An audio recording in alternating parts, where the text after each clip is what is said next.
अभिनंदन करिए। ये देश है हमारा के आज के एडिशन का। ममता बनर्जी गई, कागज ले आई और हरी फाइल भी ले आई। इंडिया की पुलिस जो है बंगाल जो कि अलग कंट्री बन चुकी है, वहां पे जाके रेड करती है और आप कहते हैं कि ममता जी को बुरा ना लगे। उस वक्त रोज Arvind Kejriwal ED, Sisodia ED, Satyendra Jain ED, और वही आज हो रहा है। ईडी भाजपा की टट्टू है। फिर टट्टू की तो लात खानी पड़ेगी। खाओ टट्टू की लात। ये रजाकार आर्मी वाले, ये भारतीय सेना से लड़ रहे थे। वो आपके साथ ये भारतीय सेना से ओवैसी के पूर्वज लड़ रहे थे। क्योंकि नेहरू ने इस देश में कई मंदिर पैदा किए। IITM, अरे भाई मंदिर बनाए मंदिर को। अरे राम की जन्मस्थली अयोध्या है। आप हैं तब भी है, आप नहीं होंगे तब भी होगी। अरे ये राम विरोधी, इनको राम मंदिर नहीं चाहिए था, इनको सोमनाथ कहां से चाहिए होगा। इनका जय श्री राम से केवल इतना नाता है जितना चंबल के डाकुओं को जय भवानी से होता है।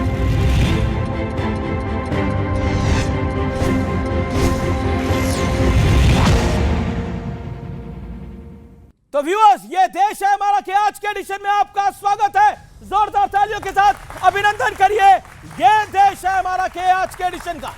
आज डराने और धमकाने वाली सियासत पर बड़ी बहस का दिन है, क्योंकि बंगाल में जो घटनाक्रम हुआ उससे कई बड़े सवाल खड़े हो गए हैं। एक प्राइवेट कंपनी पर आर्थिक गड़बड़ के आरोप में ईडी का एक्शन होता है, लेकिन खुद बंगाल की सीएम ममता बनर्जी वहां पहुंच जाती है। बंगाल सरकार के अफसर वहां से फाइलें उठा लेते हैं और इसके बाद कोलकाता से दिल्ली तक सियासी मोर्चा खुल जाता है।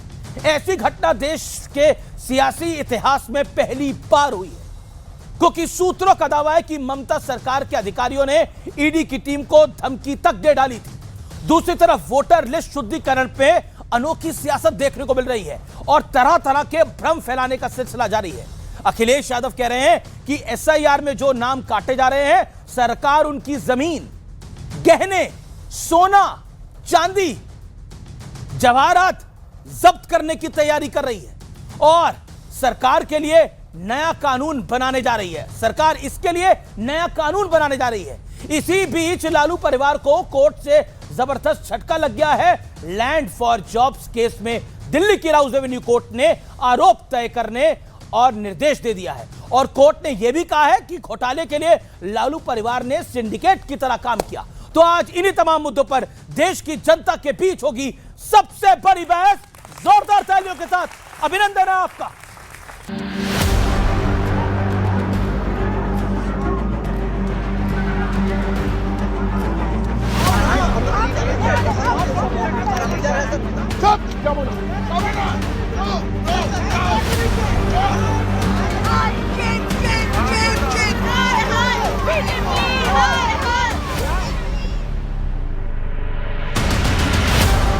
सियासत की ये 3 सबसे बड़ी तस्वीर हैं। शुरुआत करते हैं बंगाल से। वित्तीय गड़बड़ी के आरोप में एक प्राइवेट कंपनी के खिलाफ ईडी की रेड हुई तो ममता बनर्जी इतने गुस्से में आ गई कि रेड वाली जगह पहुंच गई। उनके अफसर बीच रेड में फाइलें उठाकर चलते बने। उसके बाद पार्टी के सांसदों ने गृह मंत्रालय के सामने प्रदर्शन करके जमीन आसमान एक कर दिया। ईडी तो चोरी कर रही है, कार्रवाई थोड़ी ना कर रही है। ईडी को एक्सटॉर्शन डायरेक्टोरेट कहते हैं। अमित शाह का हिम्मत नहीं है कि मैदान में आके लड़े। वो ईडी को देख के चोरी करके इन्फॉर्मेशन ये कराना चाहते हैं। अलोकतांत्रिक तरीके से चुनाव जीतने का प्रयास कर रही है। वो बीजेपी नहीं जीत सकती। बीजेपी के पास हिम्मत नहीं है।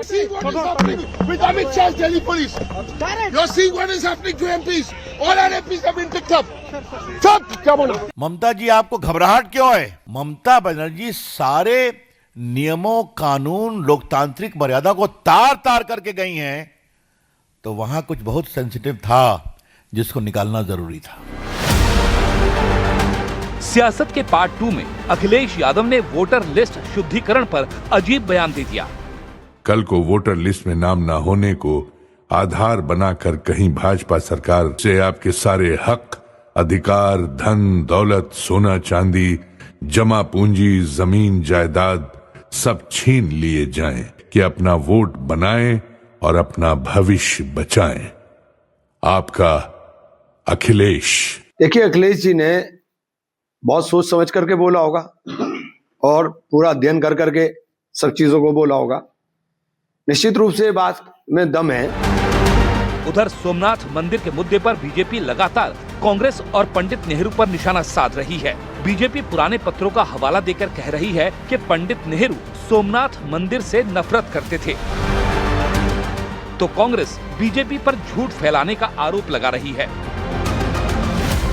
तो आज इन तमाम मुद्दों पर जनता के बीच होगी देश की सबसे बड़ी बहस, सियासत का उल्टा चश्मा। स्वागत है आपका इस बड़ी चर्चा के अंदर। आज मेरे साथ कौन कौन दिग्गज है, परिचय करा देता हूं। डॉक्टर अजय आलोक, भारतीय जनता पार्टी के प्रवक्ता, उनका अभिनंदन है। आनंद रंगनाथन, राजनीतिक विश्लेषक है, पहली बार हमारे स्टूडियो में, तालियां बजती रहे। डॉक्टर अजय उपाध्याय, प्रवक्ता कांग्रेस पार्टी के। राजकुमार भाटी, सीनियर नेता, प्रवक्ता समाजवादी पार्टी के। शदाब चौहान, प्रवक्ता AIMIM के। Somnath Bharti, former law minister और आम आदमी पार्टी के वरिष्ठ नेता, पूर्व विधायक। आप तमाम लोगों का अभिनंदन है। तालियों में कंजूसी नहीं, जोरदार तालियां तमाम मेहमानों के लिए।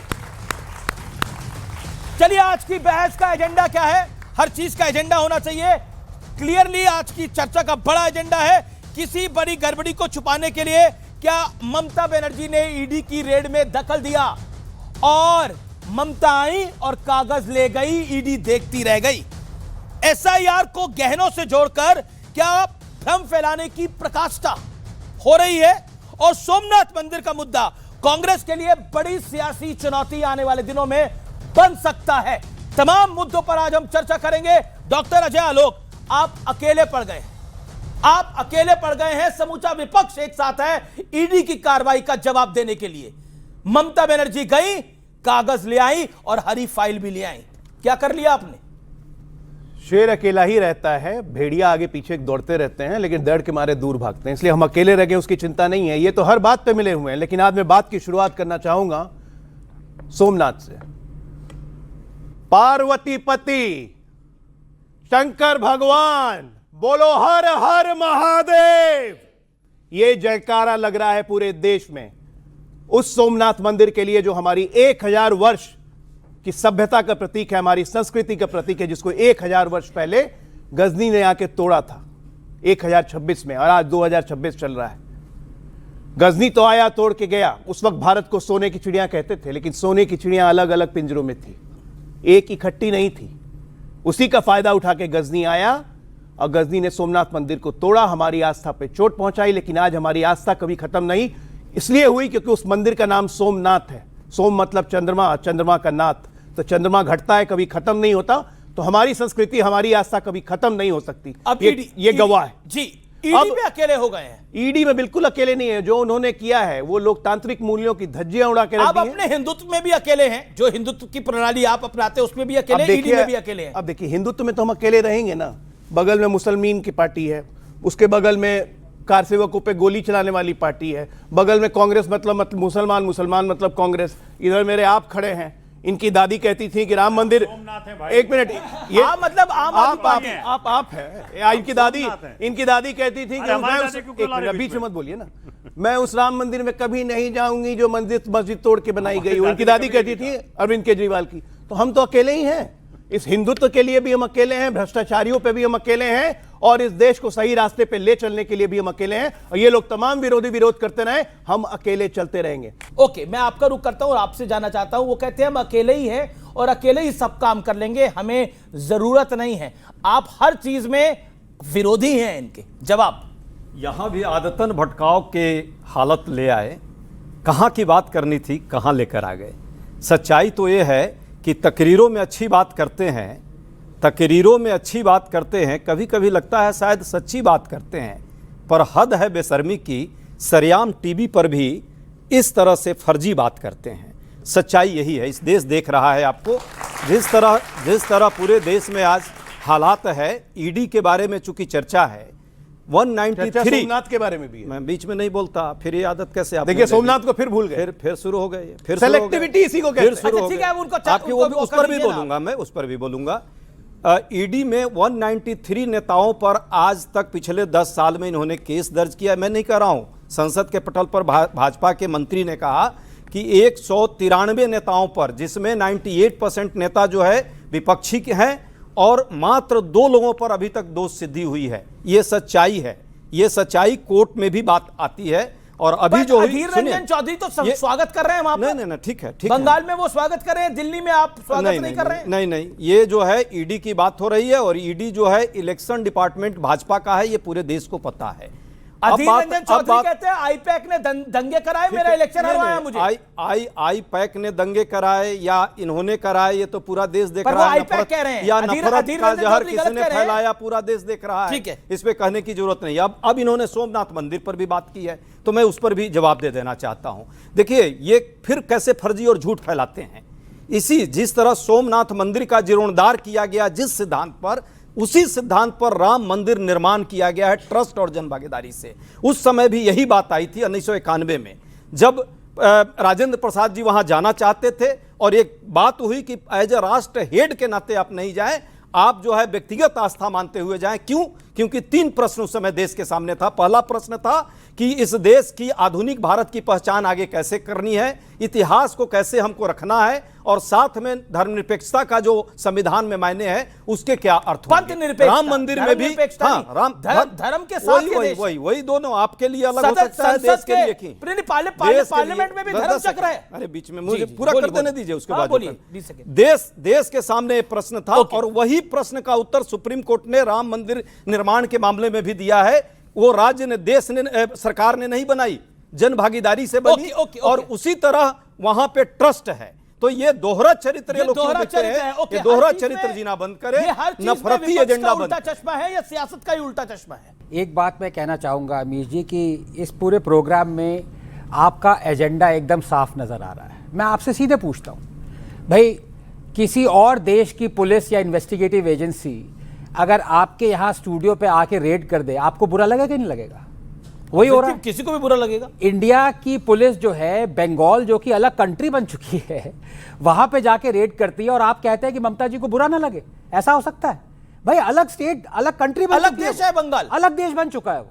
अब मैं आपको बताता हूं अलग देश क्यों बन चुका है जी। बीएसएफ जो चाहती है वहां पे बॉर्डर एरिया लेना ताकि उसको सिक्योर करे, ममता अलाउ नहीं कर रही। इलेक्शन कमीशन ऑफ इंडिया के ऑफिसर्स को आपने देखा है क्या हालत पिछले 2 महीने से कर रखी है। सीबीआई वहां पे गई थी अरेस्ट करने, चिटफंड स्कैम में उनको अरेस्ट कर लिया। ईडी ऑफिसर्स गए थे संदेश खाली में, उनको विरुलेंटली अटैक किया, इंजर्ड हुए, उन पे सेक्सुअल असॉल्ट और रेप चार्जेस लगा दिए। हाईकोर्ट जाना पड़ा उन्हें, हाईकोर्ट ने फटकारा कि तुम ये क्या कर रहे हो, उनको इन्वेस्टिगेट करने दो। जी। सारी इन्वेस्टिगेटिव एजेंसीज एक के बाद एक, जब ममता खुद अलाउ नहीं कर रही तो ये मानना ही पड़ेगा कि उन्होंने अपना अलग से देश बना लिया है, तो उनको गुस्सा क्यों ना आए। लेकिन मैं एक बात ईडी की कहना चाहूंगा, ये मैं पिछले 10 साल से चिल्ला के कह रहा हूं कि अभी भी इंडिया की इन्वेस्टिगेटिव एजेंसीज तोता है, केस्ड पैरट है, इंडिपेंडेंट नहीं है। बस उनका कंधा किसी और का आ गया, पहले किसी और का कंधा था। और यह बात भी सच है कि वो बायस्ड है, किसके पीछे जाती हैं वो। 98% का आंकड़ा एकदम सही बोला इन्होंने। लेकिन एक बात ये बताना भूल गए कि prevention of money laundering act PMLA cases में जहां पे ईडी इन्वॉल्व थी, वहां पे कन्विक्शन रेट 94% है उन केसेस का जहां पे जुडिशरी ने फाइनली एडजुडिकेट कर दिया है। इसका मतलब ईडी जिसको भी पकड़ रही है, भले ही सिलेक्टिवली पकड़ रही है। बंगाल, आप कह रहे हैं बंगाल सेपरेट कंट्री है, इसके ऊपर एक काउंटर पॉइंट होगा। सोमनाथ भारती, बंगाल अलग देश बन चुका है, आनंद रंगनाथन को ऐसा लगता है? सोमनाथ भारती, देखिए आनंद जी जो भाषा बोलते हैं ना, वो भाजपा को सूट करता है। ये लगते हैं कि इंडिपेंडेंट हैं, बट ये बेसिकली पीछे भाजपा का ही सारा इनका दारोमदार रहता है। कारण क्या है? भाजपा की भाषा बोल रहा है, क्या कीजिएगा? अरे रुकिए ना एक मिनट, आपको मैंने आपने मुझे रोका था ना, रुकिए। क्या है हमीश जी, आप देखें दिल्ली में चुनाव हुआ, चुनाव के जस्ट पहले ईडी एक्टिव हो गई। यहां पे जितने बच्चे बैठे हुए हैं, क्या दिल्ली चुनाव के बाद कभी कोई न्यूज देखा कि ईडी केजरीवाल के घर पहुंची, ईडी सिसोदिया घर पहुंची? उस वक्त रोज Arvind Kejriwal ED, Sisodia ED, Satyendra Jain ED, रोज। और वही आज हो रहा है। मुश्किल क्या है, ईडी भाजपा की टट्टू है, मैं ऑन रिकॉर्ड कह रहा हूं। और किसी का दम है तो रोक ले मुझे। दूसरी बात बताता हूं आपको, 5287 केसेज 11 साल में रजिस्टर किया ईडी ने। कितने पे कन्विक्शन हुआ? फेक न्यूज कितने पे हुआ? 98% जो मेरे मित्र ने कहा वो पॉलिटिकल अपोनेंट्स के ऊपर, और 2% जो और लोग हैं ना वो कहां आ गए मालूम है आपको? सब भाजपा में। ओके, जवाब शुभेंदु अधिकारी, एक सेकंड में अपनी बात पूरी कर संक्षेप में जी जी जी। शुभेंदु अधिकारी जी, जिसको कैश लेते वक्त पकड़ा ईडी ने, आज कहां है मालूम है आपको? आज ईडी ने ऐसे कर लिया। भाजपा की टट्टू ईडी, इस पर जवाब आपका। हाँ, ये आरोप है। ये मानसिक, ये देखिए, ये मानसिक विक्षिप्तता इसी तरह से आती जा रही है। भाजपा की टट्टू है। संवैधानिक संस्थाएं देश की है। आपको वो कैसे याद आ रही है? नहीं, देश टट्टू, जब टट्टू जैसा दिमाग चलने लगे ना तो टट्टू ही याद आते, कोई दूसरा घोड़ा उड़ा याद नहीं आएगा। एनीवे, देश के संवैधानिक संस्थाओं का इसी तरह से माहौल बनाते आज जेल में पहुंच गए केजरीवाल। दिल्ली से साफ हो गए, पंजाब से साफ होने की बारी है। आप ये बताइए कि देश की इन्वेस्टिगेटिव एजेंसी काम नहीं करेगी? पैसे कहां से आए इनके पास? कहां से पैसे आए? अरविंद केजरीवाल जो प्राइवेट प्लेन से चल रहे हैं, कौन चला रहा है? पंजाब सरकार। कहां से पैसे आ रहे हैं? ये चोर हैं, बेसिकली सर्टिफाइड चोर हैं। लालू यादव पे सर्टिफाइड चोर का मोहर लगा ना, जो हम पहले कहते थे। आरोप तय हो गए। जमीन के बदले नौकरी देते थे, पैसे के बदले नौकरी देते थे, और लगातार यहां लाइन से जीतने हैं। सबका वही चरित्र है जी। तो फिर टट्टू की तो लात खानी पड़ेगी। खाओ टट्टू की लात। ओके, सोमनाथ भारती, मैं आपके पास आ रहा हूं। एक बात बताइए, आप तो खुद कहते थे कि कांग्रेस सबसे बड़ी चोर है। आप खुद कहते थे, अरविंद केजरीवाल कहते थे। अब इसके बाद आप बंगाल की बात करें। बंगाल में अधीर रंजन चौधरी कांग्रेस है। कांग्रेस क्या कह रही है वहां पर? सुना नहीं आपने क्या? देखिए, कांग्रेस की तो यह हालत है कि वो क्या करें।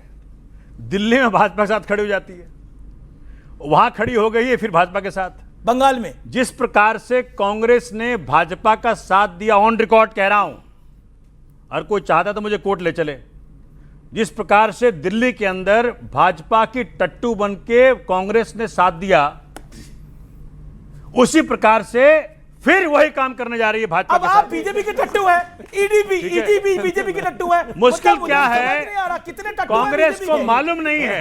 अमित भाई, कांग्रेस को मालूम नहीं है। अब आप दूसरा शब्द मत बोलिएगा। मैंने आप दूसरा वाला शब्द मत बोलिएगा। मैंने आपको कई बार ये बात कही। एक सेकंड,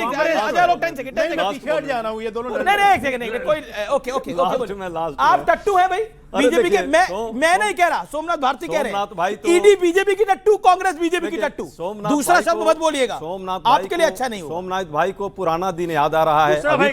अभी तो आरएसएस के लोगों ने कहा कि कैसे हमने रामलीला मैदान में जो है अरविंद केजरीवाल और वो जो बाबा थे एक महाराष्ट्र वाले, उनको खड़ा करके और पूरा आंदोलन कांग्रेस के विरुद्ध झूठा आंदोलन खड़ा किया था भ्रष्टाचार का। वो सबने देख लिया कि भाई कांग्रेस भ्रष्टाचारी थी, तो एक आदमी 10 साल में इन्होंने सरकार में थे, एक को अंदर नहीं कर पाए। हाँ, ये जरूर है, जिनके पर इन्होंने भरोसा किया वो कौन ऐसा व्यक्ति है सगा नहीं मोदी जी का जिसको उन्होंने ठगा नहीं। तो इनको भी ठग लिया उन्होंने, और ये भी ठगेगा, और इनको जेल में पहुंचा दिया। जेल पहुंचाने के बाद देखिएगा, वो खांसी भी बंद हो गई, वो दिल्ली में दिखना भी बंद हो गए। कहां है भाई अरविंद केजरीवाल जी? दिखते ही नहीं है। तो मैं इस पर नहीं जाऊंगा, आज डिबेट अरविंद केजरीवाल पर नहीं है। इतना बड़ा ये बात जरूर है, अरविंद केजरीवाल की खांसी बंद हो गई, वो कहां है? उतना भी बंद हो गया। ओके, लेकिन मुद्दा जो है पंजाब में है, दिल्ली में है। ये आप पूछिए। इनकी वहां सिटी पिटी गुमे जहां वहां है, अरविंद केजरीवाल पूरे देश में घूम रहे हैं। गुजरात के अंदर सुनिए, जिस गुजरात में 30 साल सुन लीजिए ऐसे मजाक, अरे ऐसे करते थे पहले मजाक, उनसे ज्यादा समझे नहीं? आपको याद नहीं है? सोमनाथ भाई ज्यादा दिखते हैं। आपको याद नहीं है? आपको याद नहीं है? वो कहते थे पहले क्या, अरविंद केजरीवाल सत्ता में क्यों आए? शराब भी ये कहते थे अजय उपाध्याय हम जन लोकपाल बिल नहीं देंगे, मुस्कुरा रहे हैं, रंगनाथन जी हम जन लोकपाल बिल नहीं देंगे, कहते थे पहले। कहां जन लोकपाल के अंदर हम आ गए? फंस जाएंगे इसके अंदर। जन लोकपाल अगर दम है तो चुनाव लड़वा करके किस कचरे में डालिए पता ही नहीं है। सबसे ज्यादा सपोर्ट जो केजरीवाल का किसी ने किया है वो कांग्रेस ने किया। अब ये कह रहे हैं देश भर में घूम रहे, वो नहीं घूम रहे, वो पता नहीं कहां है, उनकी आत्मा घूम रही है 4.5 किलो की, जो आत्मा पकड़ी गई थी। और ये कह रहे हैं कि आपने कोई घोटाला नहीं किया, ईडी सारी थी। आपको मैं बता दूं कि 2023 में सुप्रीम कोर्ट के पास यही लोग पहुंचे थे कि ईडी के ड्रैकोनियन प्रोविजंस हैं, एक एक करके सुप्रीम कोर्ट ने उनको रेटिफाई किया है। इस देश में अगर आप किसी पे एक्यूज कर रहे हैं तो उसके पीछे कोर्ट खड़ा है। आप मुझे एक इंस्टेंस बताइए जब केजरीवाल को इलीगली डिटेन किया हो, या इलीगली जेल में डाला हो या इलीगली कितने दिनों तक जेल में डाला हो, एक इंस्टेंस बताइए। हर चीज वहां पर मालिश हो रही है इनकी तिहाड़ जेल में, और ये कोस रहे हैं जुडिशरी और मोदी को। पहले मालिश करवा लीजिए ठीक तरह से। ओके, वो मालिश वाला विषय पुराना हो गया। आजकल मालिश इनकी हो रही है कहीं, मुझे मालूम है कहाँ कहां से मालिश हो रही है। सुनिए, ऐसा है सही बात है, भाजपा ने कहा था मालिश करवाओ, तिहाड़ जेल तो भाजपा के अंडर में है। सुप्रीम आप कह कोर्ट रहे हैं भाजपा ने मालिश करो। अभी तो तिहाड़ जेल में किसका एडमिनिस्ट्रेशन? सुनिए, अजय भाई तिहाड़ जेल में दिल्ली सरकार का, दिल्ली सरकार का। अच्छा, तो अपनी सरकार थी, इतना करा सकते थे। ओ देखिए, ऐसे सब जवाब देते हैं लोग। ऐसे ही सरकार मेरा विषय नहीं है। तो डायरेक्ट भाटी को मैं लेके आता हूँ, राजकर भाटी को मैं लेके आता हूँ। मैं चूंकि बात उन्होंने बात की, कहाँ मालिश पे जाएंगे, कहाँ मालिश पे जाएंगे, कोई मालिश पे जाएगा, कोई थाईलैंड निकल लेगा, हमारी डिटेल हो जाएगी पूरी तरह से। मैं एक सेकंड मैं राजकुमार भाटी की बात। आपके नेता ने बोला कि एसआईआर को गहनों से उन्होंने जोड़ दिया, क्यों? मतलब गहने जा रहे हैं किसी के, कल को आप बोलेंगे चश्मा और घड़ियां भी चली जाएंगी एसआईआर में अगर आपका नाम आ गया तो, ये क्यों? मतलब आप चाहते हैं कि अखिलेश यादव ये बोलते कि जो हुआ ठीक हुआ, जिसके कट गए, किसी का कुछ नहीं बिगड़ेगा, कोई नुकसान नहीं होगा, आराम से अपने घर में बैठे रहो, ये बोलते हैं अखिलेश यादव। कैसे जाएंगे? क्योंकि भारतीय जनता पार्टी शोर मचा के कह रही है कि घुसपैठी हैं जिनकी वोट कट रही हैं, इनकी नागरिकता खत्म की जाएगी, इनके लिए डिटेंशन सेंटर बनाए जाएंगे, इन्हें सीमा के पार फेंका जाएगा। ये भारतीय जनता पार्टी के 10 नेता 10 बार बोल चुके हैं। वो तो घुसपैठियों के लिए है। तो हम जिनकी वोट कट रही है वही तो घुसपैठी हैं, नहीं तो बोल रहे हैं। यद्यपि मेरा मानना यह है, मैं आपके शो में भी कह चुका हूं, चुनाव आयोग को नागरिकता तय करने का कोई अधिकार नहीं है। बिल्कुल नहीं है। चुनाव आयोग घुसपैठियत तय नहीं कर सकता, बिल्कुल नहीं कर लेकिन सकता। बीजेपी के लोग तो बोल रहे हैं, और कोई छोटा मोटा आदमी नहीं बोल रहा। देश के प्रधानमंत्री नरेंद्र मोदी जी और गृह मंत्री अमित शाह बोल रहे हैं कि हम घुसपैठियों को ढूंढ रहे हैं। तो इसलिए हमें डर है कि जिनकी वोट नहीं होंगे या उनकी नागरिकता खत्म करेंगे, और जब नागरिकता नहीं रहेगी तो उनके घर छिनेंगे, और जब उनके घर छिनेंगे तो उनकी प्रॉपर्टी छिनेगी। इसलिए हमने कहा कि अपनी वोट बनवा लो, जिनकी वोट कट गई हैं, जिनके साथ ये धोखाधड़ी कर रहे हैं, वो जाके अपनी वोट बनवा लो। वो तो प्रेरित कर रहे थे मतदाताओं को, कुछ गलत बात तो अखिलेश जी ने कही नहीं, एकदम शुद्ध राजनीतिक बात कही है, लोकतांत्रिक तरीके से कही है। इलेक्शन कमीशन का दुरुपयोग हो रहा है, ईडी का दुरुपयोग हो रहा है, और जो ममता बनर्जी वहां फाइल लेने के लिए पहुंच गई वो दुरुपयोग। अब उस पर जवाब दे देता हूं। आनंद रंगनाथन जी ने कहा कि पश्चिम बंगाल अलग देश बन चुका है, तो यूपी तो इसी देश का हिस्सा है। एक एंकर के खिलाफ राजस्थान में मुकदमा हुआ था, राजस्थान की पुलिस आई थी, यहाँ की पुलिस ने राजस्थान की पुलिस को बंधक बना लिया था यूपी की पुलिस ने, और उस एंकर को अरेस्ट नहीं करने दिया था। यह घटना आपको याद नहीं है क्या? याद है। एक मुकदमा पंजाब में हुआ था, पंजाब की पुलिस को यहाँ की पुलिस ने लताड़ के बाहर निकाला था, खदेड़ के। तो आपको यह घटना याद नहीं किया? जब हम सेलेक्टिव मामले उठाते हैं नहीं, क्योंकि बीजेपी की मदद करनी है, बीजेपी की जी हजूरी करनी है, इसलिए हमें विपक्ष में ही सारी कमियां दिखाई देती हैं। मैं 2 सवाल उठाना चाहता हूं, केवल मेरे 2 सवालों का जवाब कोई भी दे दे तो मैं आगे नहीं बोलूंगा। नंबर 1, ईडी की सारी कार्रवाई विपक्ष के नेताओं के खिलाफ ही क्यों होती है? नंबर 2, ये सारे छापे जो चुनाव के समय पे क्यों पड़ते हैं? जिस स्टेट में चुनाव होता है उसी स्टेट में ईडी पहुंच जाती है। मैं दूं जवाब? क्या ये नहीं देना? आपका नंबर आएगा, हमें कहने दो अपनी पूरी बात। इतने उतावले क्यों हो रहे हो बीजेपी की सहायता के लिए? नहीं, इतने उतावले मत हो, हमें भी हक है बोलने का। झूठ मत बोल। नहीं, आप प्रवक्ताओं की तरह मत अड़ो, बोलिए। प्रवक्ताओं की तरह में मत करो। कल किसी और आप प्रवक्ता नहीं है, कल किसी और पार्टी, आप प्रवक्ता नहीं है। बोलिए। हो सकता है कोशिश कर रहे हैं, बीजेपी बना देगी, आप जैसे लोगों को बना देती है बीजेपी, क्योंकि जो कल बीजेपी में आ सकते हैं आप सुनिए, मैं कभी जीवन में नहीं आऊंगा इतनी गंदी पार्टी में, अब तो 6 महीने में आने वाले हैं। कांग्रेचुलेशन। आप भविष्यवक्ता हो क्या? आप ज्योतिषी हो? बोलिए। अच्छा बोलिए। पत्रकार बन के आए यार, पत्रकार बन के खड़े रहो, क्यों चमचागिरी करते हो? बोलिए ना, क्यों भिड़ रहे हो बीच में? बोलने दो हमें। चलो। मेरे सवाल का जवाब आप दे देना अगर आप में हिम्मत हो तो। कि जिन 50 नेताओं के ऊपर बीजेपी ने भ्रष्टाचार के आरोप लगाए थे, जिनके खिलाफ बीजेपी जुलूस निकाल रही थी, जिन पर 70 हजार करोड़ का घोटाले का आरोप लगा रही थी, वो जैसे ही बीजेपी के साथ आए उनके सारे अपराध माफ कैसे हो गए? इन 2 सवालों का जवाब दे दो तो हम आपके सवालों का जवाब ये सवाल मैं देश के गृह मंत्री से भी पूछ चुका हूं और देवेंद्र फडणवीस से भी पूछ चुका हूं। जवाब देखिए, जो पॉलिटिक्स में होता है, नो पर्सनल। एक सेकंड, मुझसे जवाब आपने इनसे जवाब मांगा। Okay, make your point. शांति। ये सोच रहे थे जिन्होंने जवाब पूछा कि भाई ये सारे यहाँ पे पॉलिटिशियन हैं, सब कांपेंगे। अब ये नाथन जी अपना अब ये देखिए, मत हो, अपने हैं आप। अरे अब सबसे ज्यादा घटिया राजनीति आप कर रहे हो। उनको 1 मिनट तो आप- देंगे। आप तो हम तो आपने पार्टी साढ़े में- तीन, देखिए, चार मिनट गाली बोला। गलौज तो मोदी को भी मिलती है, गाली देने से कुछ होने वाला नहीं है। जो मैं सच बोल रहा हूँ वो बोल रहा हूँ, जनता यहाँ पे सच बैठी का से आपका अब क्या ये- लेना देना?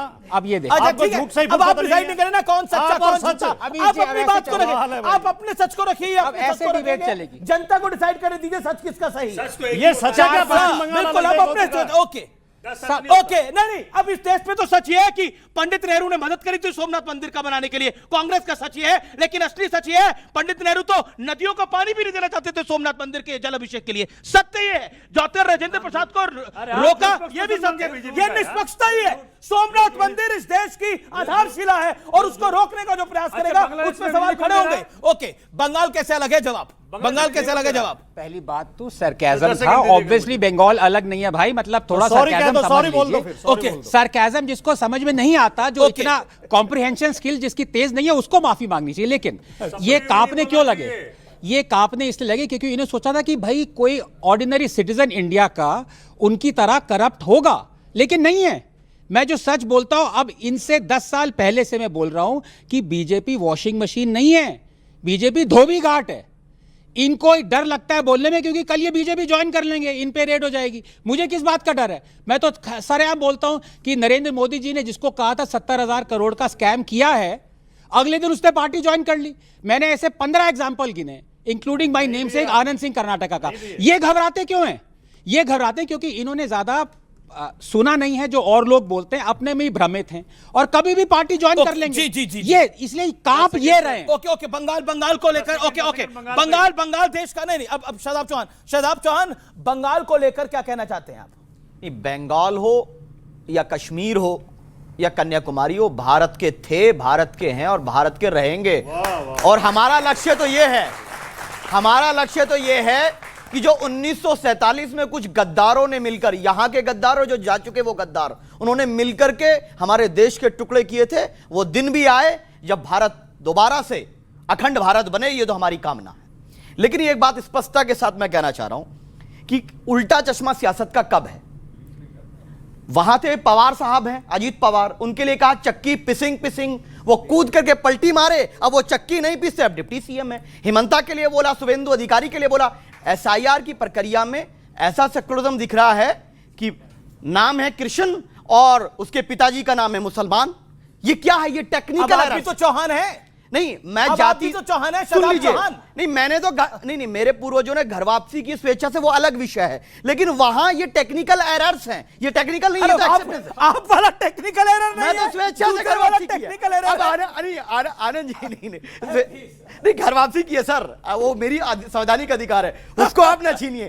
आपको लगता है कि एक फेथ सुप्रीम है, भारत में कोई फेथ सुप्रीम नहीं है। लेकिन मैं तो एथीस्ट हूं, Darwinian. I know sir, that's why I am saying कि नो वन इज सुप्रीम यार। मैं कांग्रेस के ताल्लुक से और बीजेपी के ताल्लुक से एक बात कहूंगा कि 5 लोगों को बेल मिला, 2 को नहीं मिला यूएपीए के अंडर में। 2008 में चिदंबरम साहब गृह मंत्री थे, कांग्रेस की सरकार थी जिसने यूएपीए में ये प्रिवेंशन लेकर के आए थे कि नहीं ऐसा हो सकता है, जिसकी वजह से उन लोगों को बेल नहीं मिला है। तो कांग्रेस जिम्मेदार है और उस काले कानून के खिलाफ खड़े होकर के 2008 में बैरिस्टर ओवैसी साहब मेरे नेता खड़े होकर के बोले थे। ये बात है, जब समर्थन कांग्रेस को ही दे रहे हैं। आप एंक्रोचमेंट के नाम पर 10 सेकंड दीजिए, एंक्रोचमेंट के नाम पर आप कहेंगे कि नहीं एंक्रोचमेंट है, मस्जिद को गिरा दो। हर थाने के अंदर मंदिर बना हुआ है, तो क्या आप उस सबको गिराने वाले हैं? ओके, जवाब के नाम पर सुनिए, मुसलमान भारत का सेकंड क्लास सिटीजन नहीं है। और यूएपीए के ताल्लुक से एक बात कहूंगा, हमारे नेता ने कही थी कि कहीं ना कहीं पुलिस का एक वर्ग ऐसा है जो मुसलमानों से नफरत में भी बहुत सी कार्रवाई करता है, और प्रूव हुआ है अदालत में जब एनआईए ने पकड़ा था और 15 साल बाद वो बरी हुई। ओके, जवाब। मैं आप लोग को ये बताना चाहता हूं, ये जो यूएपीए में भी ये कह रहे थे कि 5 को बेल मिल गई, 2 को नहीं मिली, वो 2 कौन है? वो 2 हैं शार्जिल इमाम और उमर खालिद। क्या करते थे ये लोग? शार्जिल इमाम कहता था कि इंडिया का चिकन नेक काट देंगे, सप्लाई असम में जाने से रोक देंगे, उसको अलग देश बना देंगे, उसको बेल मिलना चाहिए इनके हिसाब से। उमर खालिद क्या कर रहा था? दिल्ली दंगों की सारी प्लानिंग जेएनयू में बैठ के की थी, उसको बेल मिल जाना चाहिए इनके हिसाब से। ये कहते हैं भारत कोर्ट ने नहीं दी। नहीं, सुप्रीम कोर्ट ने नहीं दी, और लेकिन इनके हिसाब से बेल मिलनी चाहिए। 5 साल में ट्रायल स्टार्ट नहीं हुआ, अब मैं इनका ब्रीफ परिचय देता हूं। ये कौन है? अभी इन्होंने कहा पश्चिम बंगाल हमारा था, हमारा है, हमारा रहेगा। पश्चिम बंगाल अलग देश कैसे, मैं बताता हूं। जब किसी कैबिनेट मिनिस्टर, एक राज्य का कैबिनेट मिनिस्टर सारे पत्रकारों को दिखा के अमित भाई बोले ये मेरा मिनी पाकिस्तान है कलकत्ता में, तब वो अलग देश ही कहलाएगा। जब केंद्रीय जांच एजेंसी अपना काम कर रही है, फराद हाकिम, जब केंद्रीय जांच एजेंसी सीबीआई अपना काम कर रही है, उसको मुख्यमंत्री वहां की पुलिस फोर्स के साथ आके घेर ले, सीबीआई की फोर्स को, उसको अलग देश नहीं कहा जाएगा। आज कल जो हुआ, ईडी के अधिकारियों को 2000 पुलिस वालों के साथ ममता दीदी वहां पहुंच के ईडी से सारी फाइल छीन के ले जाती हैं। ये देश ऐसे चलेगा क्या? फाइल में ऐसा क्या था जिसको छीनना पड़ गया? फाइल में ऐसा क्या था? ओके, मैं आपको बताता हूं राजकुमार भाटी, फाइल में ऐसा क्या था जो छुपाना पड़ गया? फाइल में ममता, ऐसा क्या था जिसको लेके मुख्यमंत्री आ गई वहां पर? गहने ले लेंगे, फाइल में गहना था, ममता दी का गहना था जो ईडी लेने आई थी। फाइल में ममता थे, आईपैक को पैसे मिले थे। गवर्नमेंट ऑफ वेस्ट बंगाल की फाइल आईपैक के दफ्तर में क्या कर रही थी? फाइल में ममता बनर्जी की इलेक्शन स्ट्रेटेजी थी, गवर्नमेंट ऑफ वेस्ट बंगाल प्रत्याशियों के नाम थे, उनके आईटी सेल के इंचार्ज हैं जिनके घर पर छापा मारा गया। की फाइल में यूथ अफेयर्स टीएमसी के आईटी सेल के इंचार्ज हैं जिनके घर पर छापा मारा गया, उनके घर पर फाइलें रखी हुई थी। राजनीतिक एक्शन का विरोध राजनीतिक तरीके से ही किया जाता है। भारतीय जनता पार्टी तरीका था, यस, ये राजनीतिक तरीका, यस, केंद्रीय जांच एजेंसी को भारतीय जनता पार्टी क्या अगर बोलने दो, स्टेट की पुलिस बोलने दो, स्टेट की पुलिस लड़ जाएगी, राजनीतिक तरीका। हमेश जी ये एनार्की है क्या? ऐसे देश चलाएंगे? Bharatiya Janata party ED CBI income tax से डरा के लोगों को, राजनीतिक पार्टियों को चुनाव जीतना चाहती है। ममता बनर्जी को मैं सैल्यूट करता हूं कि उस बहादुर महिला ने शेरनी ने इनका मुकाबला किया सड़क पर, वो डरी नहीं इनसे। 40 सेकंड्स आनंद रंगनाथन। देखिए, जो समाजवादी पार्टी में चौथी पार्टी है, तीसरी पार्टी है जो छोड़ के आया है, वो ये सोचता है कि हर कोई ऐसे सोचेगा। अब मैं जनता से पूछ रहा था, मैं नहीं जवाब दे रहा, जनता से पूछ रहा हूं, अगर हम लोगों ने एक एक्टिव क्राइम और इन्वेस्टिगेटिव सीन में घुस के एक फाइल चुराई होती, क्या हम 1 घंटे में जेल में होते? हाँ या ना में जवाब? बिल्कुल होते, इसमें कोई दौरा ही नहीं है। अब बताइए, इनमें से कोई किसी को लगता है कि अगर वो आप एक्टिव पुलिस थी, एक्शन जहां पर ईडी एक्शन कर रही है और वहां आप जाते हो, कागज उठाकर आ जाते, तो आपका क्या होता? क्या होता? जेल में होते ना? सर, अगर आप कह रहे हैं कि ईडी बायस्ड है बीजेपी को लेके, तो ममता बनर्जी ने जो करा, उन्होंने इस तरह से फाइल बायस्ड होके फाइल ली। ओके। अब ऑडियंस ने खुद कहा है कि अगर हम में से कोई ये करता 1 घंटे में जेल में होता। अब वो जेल में क्यों नहीं है? किसका दोष है? सुप्रीम कोर्ट का और सेंट्रल गवर्नमेंट का। 6 उन्होंने भारतीय बीएनएस के क्लॉजेस और स्ट्रिक्चर्स और 3 पीएमएलए के क्लॉजेस स्ट्रिक्चर वायलेट किए हैं। Okay, she is an accessory to crime. अभी तक जेल में क्यों नहीं है? उनको देश क्यों दूं मैं? ओके, मैं अजय उपाध्याय आपकी बात आता हूं। सोमनाथ मंदिर का मुद्दा कांग्रेस के लिए एक बड़ी सियासी चुनौती बन गया है, क्योंकि बड़ी सारी चिट्ठियां हैं और 1947 से आपका सेकुलरिज्म का भी उल्टा चश्मा है। सियासत में आपका उल्टा चश्मा है सेकुलरिज्म को लेकर। धर्मनिरपेक्षता का हाल जो है वो क्या जाने, जाके पर न फटे भी भाई सो क्या जाने पीर पर आई, आप क्या समझेंगे? एक बात बताइए, पंडित नेहरू ने सोमनाथ के जल अभिषेक के लिए उसके पानी को भी इंकार कर दिया। कौन सा सेकुलरिज्म था? बताइए इस बात में। बताइए, बताना पड़ेगा। 3-4 सेंटेंस बोल ले, 5 बोलिए, लेकिन बताइए। है मीडिया का ये क्यों हाल पूछेंगे, है मीडिया का क्यों ये हाल पूछेंगे, जनता का हक है सवाल पूछेंगे। हवा में क्यों फैला रहे हो इतना नफरत का जहर, हवा में क्यों फैला रहे हो इतना नफरत का जहर, किसकी है ये चाल? देखिएगा एक दिन ये देश पूछेंगे, देश के लोग आपसे पूछेंगे। और वो एक दिन आ गया है, तालियां बजाइए इनके लिए। और वो दिन एक दिन आ गया है जब जनता पूछ रही है कि सोमनाथ मंदिर का जलाभिषेक करने के लिए, सोमनाथ मंदिर का जलाभिषेक करने के लिए जल नहीं दिया था, और उसके साथ मुख्यमंत्रियों को चिट्ठी लिखी थी पंडित नेहरू ने। मतलब ज्योतिर्लिंगों में प्रथम ज्योतिर्लिंग है। ओके, आनंद रंगनाथन 20 सेकंड मैं आ रहा हूं।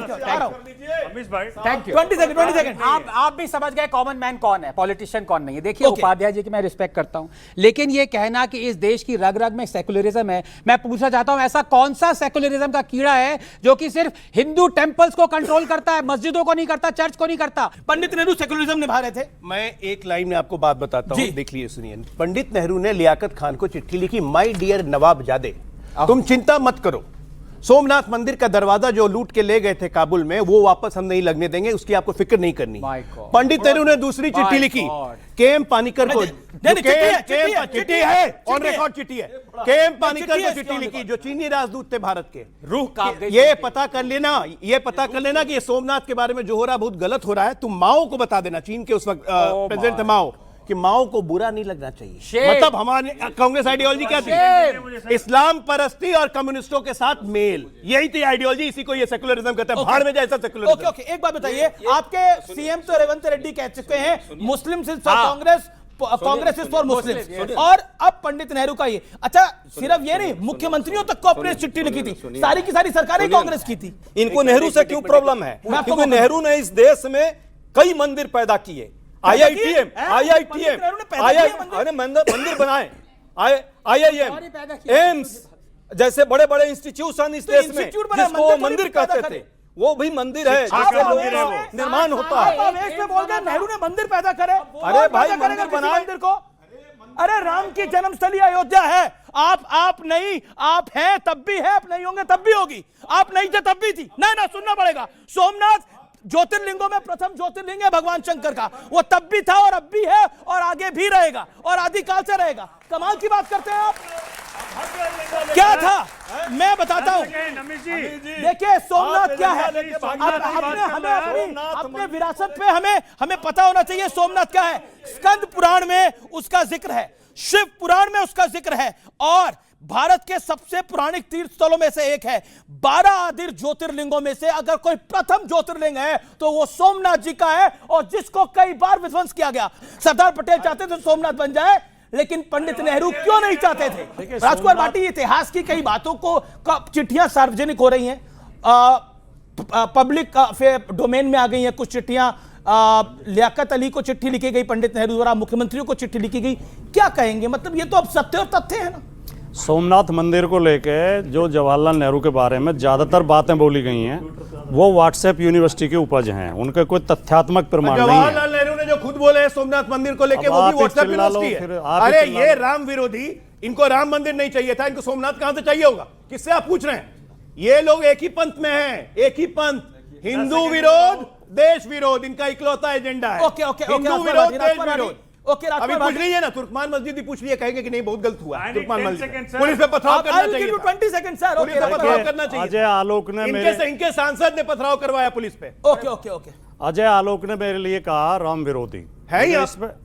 कार सेवकों पे गोली चलवा दी, उनकी हत्या कर दी। राम विरोधी क्या राम समर्थक बोलूं आपको? नहीं बोलने दोगे तो चुप रहेंगे। मत बोलिए, बहुत अच्छा है। आप बोलते तो जहर ही निकलता है, काहे के लिए बोलिएगा? बोलना नहीं दोगे? मत बोलिए, बोलना नहीं दोगे। अमित जी ऐसे चलेगी डिबेट? अरे मत बोलिए, प्लीज बोलिए, आप बोलिए। ये बीजेपी का असली चरित्र है। बिल्कुल चरित्र है। जब ये एक चैनल पे इतनी गुंडागर्दी कर सकते हैं तो ये सरकार में बैठ कर क्या क्या कर रहे होंगे सोचा जा सकता है। पुलिस पे पत्थर ये किस तरह विपक्ष की आवाज को दबाते हैं, किस तरह विपक्ष की आवाज को दबाते हैं। और मुझे इस बात पर घोर आपत्ति, इन्होंने कहा राम विरोधी, मेरी आस्था से खेलने का इन्हें कोई अधिकार नहीं है। सच्चे राम भक्त आपने तो ट्वीट किया हुआ कि ये राम के व्यापारी हैं, हिंदू धर्म में ये राम के व्यापारी हैं। हिंदू धर्म के बारे में उल्टा पुल्टा लिखा। इनका जय श्री राम केवल इतना है, हिंदू धर्म ऊंच नीच का है। इनका जय श्री राम, इन्होंने तो हिंदू धर्म के खिलाफ लिखा है। इनका जय श्री राम से केवल इतना नाता है जितना चंबल के डाकुओं को जय भवानी से होता है। जब वो लूट करने के लिए चलते हैं तो जय भवानी बोलते हैं, ये भी जब लूट करते हैं तो जय श्री राम बोलते हैं। ये जय श्री राम बोल के लोगों को मारते हैं, उन्हें सताते हैं, उनके हक मारते हैं, हमारी नौकरी छीनते हैं, हमारी शिक्षा छीनते हैं, हमारा सम्मान छीनते हैं। ये राम के नाम पे लूट करने वाले लोग हैं, राम के सच्चे भक्त। पंडित नेहरू ने सोमनाथ के साथ इंसाफ किया था। पंडित नेहरू सोमनाथ मंदिर बनने के खिलाफ नहीं थे, वो ये जरूर चाहते थे कि इसमें सरकार इन्वॉल्व ना हो ताकि देश धर्म पंथ निरपेक्ष बना रहे। पानी क्यों ना इन्वॉल्व हो? और ये इस देश का सौभाग्य था। पानी क्यों ना इन्वॉल्व हो? अब एक वक्त तो बोल लो। हाँ बोलिए। ये देश का सौभाग्य है कि इस देश को पहला प्रधानमंत्री पंडित नेहरू जैसा शानदार आदमी मिला। उन्होंने देश को प्रगति के रास्ते पे बढ़ाया। अगर मोदी जी मिल गए होते तो ये भारत भी आज पाकिस्तान जैसा हो गया होता। जैसे पाकिस्तान बर्बाद है, ये भी बर्बाद हो जाए। ठीक है, इस देश का पहली लोकतांत्रिक हत्या तभी हुई थी। नहीं, कौन सी लोकतांत्रिक हत्या? मैं बदला लूंगा, देश की बदला सामने। अरे कैसे बोल जाएगा? देश मैं बोलने नहीं दूंगा। लोकतांत्रिक हत्या तभी हुई। ये कोई हम ही थोड़ी है। अच्छा ठीक है, कौन सी हत्या? बोल के दिखाओ, बोल के दिखाओ। सरदार पटेल को बनना था। देखिए क्या हो रहा है, नंबर आता है। ओके। क्या आपको लगता है कि कांग्रेस के जो पुराने कर्म है वो आगे आ ही जाते हैं? देखिए नेहरू जी चले गए, अब मुर्दों पे कितनी राजनीति करोगे? आज जो राजनीति है बांग्लादेश में बच्चों, आज मोदी जी की दोस्त की कंपनी 100% बिजली जो पैदा कर रहा है झारखंड में, वो दे रहे हैं बांग्लादेश को। ये क्या हिंदुत्व के विरोध है कि नहीं बताइए? पंजाब में अदानी क्यों क्या चल रहा है? क्या बांग्लादेश अदानी क्यों चल रहा है? देखिए मुझे ऐसे करें, मैं आपको बोलने नहीं दूंगा फिर कभी। अरे ठीक है। क्या है कि बांग्लादेश में हिंदुओं को मारा जा रहा है, तो क्या बांग्लादेश को भारत में पैदा की गई बिजली देना चाहिए? बताओ हाँ या नहीं? नहीं देना चाहिए। दूसरी बात, देशद्रोही है। दूसरी बात, जैसे नेहरू जी पे इल्जाम लगा रहे हैं ये, जब भगवान राम के मंदिर का उद्घाटन हो रहा था तो माननीय मोदी जी ने उस वक्त के राष्ट्रपति रामनाथ कोविंद जी को नहीं आने दिया था, मालूम है आपको? कोविंद जी को नहीं आने दिया था। तो खुद ही आए थे, नहीं आने दिया था। ठीक है, दलित प्रेसिडेंट होने के नाते उनको इनवाइट नहीं किया। पंडित नेहरू में उलझाए रखना चाहते हैं, देश को आगे नहीं बढ़ाना चाहते। नेहरू जी ने जो गलतियां करी वो करी, अब तो आप आगे बढ़िए। अब आपसे सरकार को इतना समय हो अरे चुका भाई है। हम तो नेहरू जी की गलतियों अभी आप ईडी का मिसयूज कर रहे हैं, भाई हम नेहरू जी की गलती, SIR का मिसयूज कर रहे हैं। मुझे बोलने दीजिए। हाँ बोलिए। हम तो नेहरू की और इंदिरा की गलती ठीक करते करते यहां तक पहुंचे हैं। अब सुनिए, अगर उन्होंने गलती नहीं की होती तो हम यहां पहुंचते ही नहीं सत्ता में। पहली बात तो ये। दूसरी बात ये, एक बात बहुत साफ साफ बता देता हूं। राम मंदिर न्यास परिषद ने इनविटेशन दिया था राम मंदिर के लिए। उन्होंने प्रधानमंत्री को भी न्योता दिया था, मोहन भागवत जी को भी दिया था, योगी जी को भी दिया था। प्रधानमंत्री मोदी ने किसी को न्योता नहीं दिया था, उनको खुद न्योता मिला था कि तब गए थे जी। इसलिए गलत बात मत बोलिए कि राष्ट्रपति को नहीं बुलाया, उसको नहीं बुलाया। अच्छा, मेरा जो सवाल था उसका जवाब, नेहरू जी की बात कर आप कब तक आगे बढ़ते रहेंगे? राहुल गांधी को टारगेट करके कब तक आगे बढ़ते रहेंगे? राहुल गांधी को टारगेट करने की क्या जरूरत है? वो तो खुद अपने आप को टारगेट तो बीजेपी की तरफ से बैठ कर राहुल गांधी कहां से आ गए? कहां नेहरू, कहां राहुल गांधी? एक बात बताइए, कांग्रेस कंफ्यूज है ईडी को लेकर, क्योंकि आप जब केजरीवाल जी को गिरफ्तार किया जाता है, तब जब केजरीवाल केस बनता है तब आप ताली बजाते हैं। जब ममता बनर्जी के यहाँ पर कार्रवाई होती है आई पैक को लेकर, ममता बनर्जी को लेकर अधीर रंजन चौधरी ताली बजाते हैं। यहां आप दिल्ली में विरोध कर रहे हैं, तो ये कंफ्यूजन है या ये कॉन्शियस कॉल है? पूरा बोल, ये जानबूझकर है। हाँ 30 सेकंड हाँ पूरा सच्चाई है। ये जो सरकार, देश की सरकार है ना, 2 योजना चला रही है आजकल। प्रधानमंत्री जी के मंत्रालय से, PMO से चलता है। एक छवि बिगाड़ो योजना और दूसरा पाप धो योजना। आ शुभेंदु, आ मुकुल, आ अजीत, पाप धो गया। वो जो सबसे भ्रष्टाचारी, वो सत्यवादी हो गया। अब दूसरा जो है छवि बिगाड़ना, जब विरोधी नेताओं को होता है, विरोधी नेताओं को सबसे ज्यादा छवि बिगाड़ने का काम जो है इनका है, और उसमें कभी कभी रोल आपका भी हो जाता है, बुरा न मानिएगा। हमारा तो रोल ही, हमारा रोल तो सभी को बुरा लगता है, हमारा रोल तो सभी को बुरा लगता है, क्योंकि हम सबको आईना दिखाते हैं। अब कांग्रेस और बीजेपी महाराष्ट्र के नगर निगम में आपस में अलायंस कर ले तो अमीश देवगन बुरा है। एआईएम और बीजेपी महाराष्ट्र के नगर निगम में अगर अलायंस कर ले तो अमीश देवगन बुरा है। कमाल की बात है। अब कांग्रेस और सपा लड़ने तो अमीश देवगन बुरा है, आम आदमी पार्टी और कांग्रेस लड़ने तो अमीश देवगन बड़ा है। लेकिन देखिए ममता बनर्जी पर इनका बंगाल यूनिट क्या कह रहा है और दिल्ली यूनिट क्या कह रहा है, ये बड़ा कंफ्यूजन है। बताइए ये कांग्रेस का कंफ्यूजन क्यों है? शादाब बताइए जरा। अगर कांग्रेस के अंदर कंफ्यूजन ना होता और वो बीजेपी के हिंदुत्व के ट्रैप में फंस करके राहुल गांधी जी मंदिर दर्शन को ना दिखाते, तो शायद ये स्थिति उत्पन्न ही ना होती। उन्होंने ना दलितों के कॉज पे बात शुरू करा, मुसलमानों का तो नाम लेना तक बंद कर दिया। अब कितने नेता गए इनके? राहुल गांधी तुर्कमान गेट वाली मस्जिद। राहुल गांधी, क्या आपको लगता नहीं राहुल गांधी टक्कर दे पा रहे हैं इधर बीजेपी को?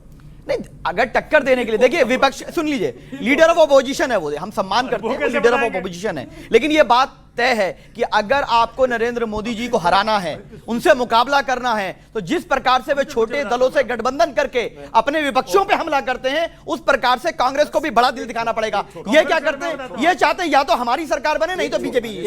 ये बीजेपी के एजेंडे पे कभी कभी काम करते हैं। अहंकार त्यागना पड़ेगा इनको, सिर्फ अहंकार त्यागना पड़ेगा। अहंकार क्यों नहीं त्यागते? अहंकार जिस दिन त्यागेंगे तो आपकी यूपी में 2 सीटें बची हैं। चौहान साहब की पार्टी, बिहार में 6, दिल्ली में 0.624 बन जाता है। सुनिए ना, 0 तो देश में बहुत जगह बहुत की है, वो कहने की जरूरत नहीं है, सबको पता है।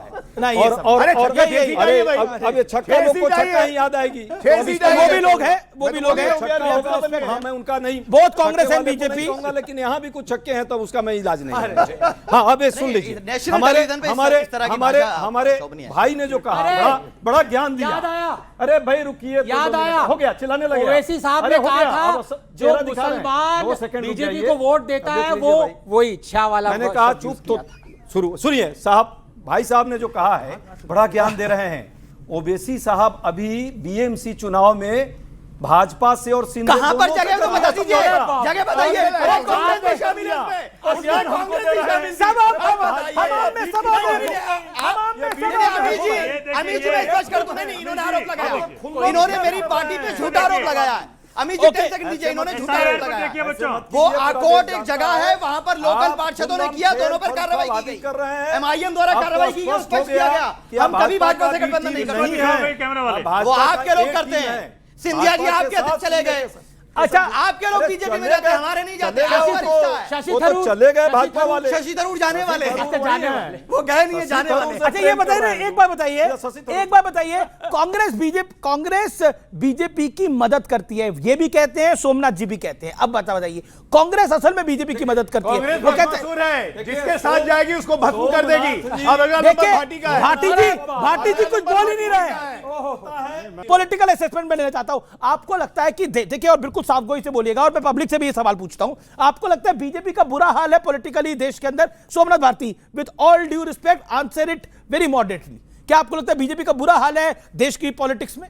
अब मुझे रोकिएगा मत। नहीं रोकूंगा नहीं, 30 सेकंड टाइम क्या है मिलेगा। कि मेरे पास एक खबर है, इस खबर में है अरे इस सवाल का जवाब कि एसआईआर के तहत, हसुआ के ब्याह में खुरपी एसआईआर के तहत यूपी के अंदर 2.89 करोड़ वोटर्स को डिलीट किया गया, लेकिन हर बूथ में, यूपी के अंदर हर बूथ में 200 वोट जोड़ने के लिए माननीय योगी जी ने कहा है। बी टीम भाजपा ये 200 वोट कहां से आएंगे?